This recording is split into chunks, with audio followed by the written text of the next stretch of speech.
নমস্কার বন্ধুরা, আপনাদের সবাইকে স্বাগত জানাই বাংলা হোম ডিজাইনে ও আমি আপনাদের সঙ্গে রয়েছি প্রেম। তো বন্ধুরা, আজকে আমরা এই টিন শেড হাউস প্ল্যান নিয়ে এই ভিডিওতে আলোচনা করব। তো আপনারা এখানে দেখতে পাচ্ছেন যে টিন শেডের আমরা বাড়িটা বানিয়েছি বন্ধুরা। এটি আমরা বানিয়েছি 41 ফিট বাই 39 ফিটের মধ্যে, 41 ফিট বাই 39 ফিটের মধ্যে এই বাড়িটা আমরা বানিয়েছি। উপরে এটা টিন শেডের চাল আমরা করেছি। তারপরে আপনারা এখন চারো সাইড দেখতে পাচ্ছেন, আমি আপনাদেরকে দেখিয়ে দিচ্ছি এইভাবে। তো ফ্রন্ট সাইডে একটা কাফি সুন্দর বারান্দা ও বানিয়েছি আমরা এই জায়গায় দেখতে পাচ্ছেন। আর বন্ধুরা, আমার বাংলা একটু উইক আছে, তার জন্য আপনারা বুঝে নেবেন বা ক্ষমা করবেন।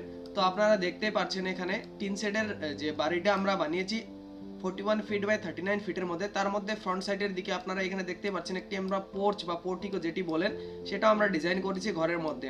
বাকি যে জানলার যে উপরে যে ডিজাইনটা আপনারা দেখতে পাচ্ছেন কিভাবে আমরা ডিজাইন করেছি। আর এদিকে আপনারা উপরে যে টিন শেডের রুফিং যে আসবে, চালটা যে আসবে, চালের যে ডিজাইনটা আপনারা দেখতে পাচ্ছেন উপর দিক থেকে কিভাবে আমরা বানিয়েছি সেটাও আপনারা এখানে দেখতে পাচ্ছেন। তো এইভাবে আপনারা টিনের চাল দিয়ে এই ঘরটা করতে পারবেন। তো এখানে 5টা বেডরুম, একটা কিচেন আর বারান্দা আমরা বানিয়েছি। তো এই জায়গায় আপনারা দেখতে পাচ্ছেন যে এই সাইডের যে জানলাটা, সামনের দিকের জানলার ডিজাইনটা কীরকম থাকবে এখানে আপনারা দেখতে পারলেন। আর সাইডের যে জানলার ডিজাইনটা যে থাকবে দেখতে পাচ্ছেন সিম্পলের মধ্যে রেখেছি আমরা, এদিকেও সেম সিম্পলের মধ্যে রেখেছি। তো এইখানে আপনারা চারো সাইড থেকে তো দেখে নিলেন। এখন বন্ধুরা যাওয়া যাক এই যে ঘরের ভিতরের দিকে। তো ভিতরের দিকে যাওয়ার জন্য আমরা এখন এই জায়গায় আপনাদেরকে ভিতরে যে আছে এটা আমরা দেখিয়ে দিচ্ছি। তো সবার প্রথমে আপনারা যখনই আসবেন এই যে পোর্চ এখানে থাকবে আপনাদের স্টেপ এন্ট্রি করার জন্য। এই যে এই স্টেপ দিয়ে যখনই এন্ট্রি করে ভিতরের দিকে যাবেন, তো সবার প্রথমে এই যে 17 ফিট বাই 8 ফিটের যে বারান্দা, এই বারান্দার মধ্যে পৌঁছবেন। এই যে বারান্দার সাইজ থাকবে 17 ফিট, এইভাবে চওড়ার মধ্যে, লম্বার মধ্যে 8 ফিট থাকবে, 17 বাই 8 এর মধ্যে থাকবে এই বারান্দা। তারপরে এই বারান্দা থেকেই সব রুমে যাওয়ার জন্য দরজা এখানে আমরা দিয়েছি। তো যেভাবে এখানে দেখতে পাচ্ছেন একটি দরজা এই জায়গায়, এই দরজা দিয়ে যখনই যাবেন এই যে এই বেডরুমটা যে থাকবে কর্নারে, এই যে এই বেডরুমটা মাস্টার বেডরুম থাকবে, যার সাইজ থাকবে বন্ধুরা 15 ফিট বাই 13 ফিটের মধ্যে। আর এই যে তারপরের যে বেডরুমটা, যার দরজাটা এই জায়গায় থাকবে আপনারা দেখতেই পাচ্ছেন, এই যে এই দরজা দিয়ে যখনই যাবেন এই বেডরুমের সাইজ আমরা নিয়েছি বন্ধুরা 13 ফিট বাই 13 ফিটের মধ্যে।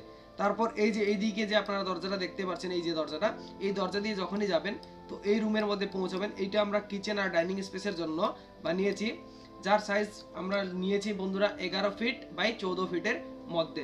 তো এখানে থাকবে আপনাদের কিচেন কাম ডাইনিং।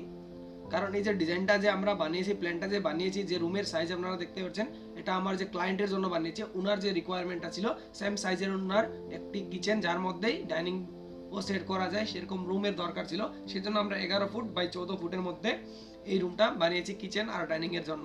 তারপর এই সাইডে আপনারা দেখতে পাচ্ছেন এই জায়গায় একটি দরজা, এই দরজা দিয়ে যখনই যাবেন, এই দরজা দিয়ে যাওয়ার পরে এখানে একটা রুম দেখতে পারবেন। এই রুমটা আপনারা গেস্ট রুম বা হল রুম বা ড্রয়িং রুম ভাবে যেভাবে আপনারা সাজাতে চান সাজাতে পারবেন এই যে রুমটাকে।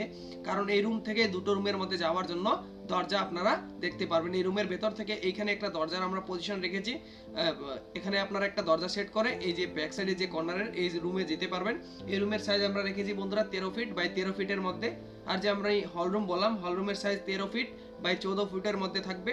তারপরে এই যে হল রুম থেকে এই দিকে সামনের দিকে এইখানে এই যে দরজাটা, এই দরজা দিয়ে যখনই আসবেন তো এই রুমের মধ্যে পৌঁছবেন। এই রুমের সাইজ একটু ছোট থাকবে 13 ফিট বাই 12 ফিটের মধ্যে।